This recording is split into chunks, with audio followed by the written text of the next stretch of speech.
All right, guys. So let's move on to the next topic. And Nadia and Nick, let's talk about that phone call.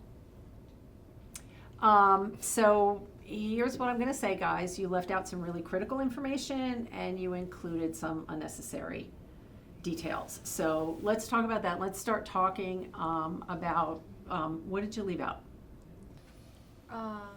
The diagnosis. Maybe some information about her past medical history. No, that's not what I was really thinking. Anybody else have any ideas?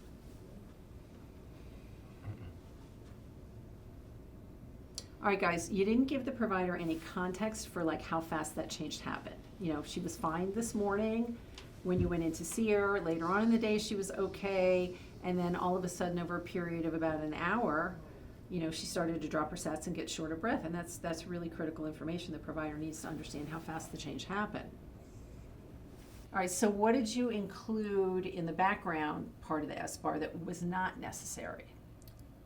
Maybe the history of eczema. All right, yeah, that's one. Yeah.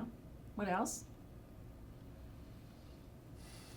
Somebody else want to jump in here about unnecessary information? I'm not sure.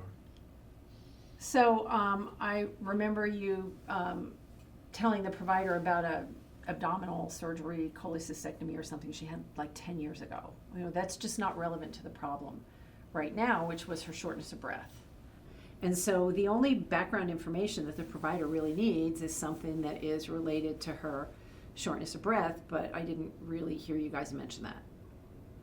So, you know, I'm trying to be helpful because I remember, you know, my sister graduated from nursing school not too long ago, and the scariest thing she did was have to make a phone call. And so that's why you get an opportunity to practice this in the sim lab, and we get an opportunity to go over it like this, is so that when you get out and you really do have to make a phone call about somebody with shortness of breath, you know, you'll get it right. It's a really important thing that nurses do, and we have to make sure that we can portray a real picture of what's going on with the patient in a short period of time.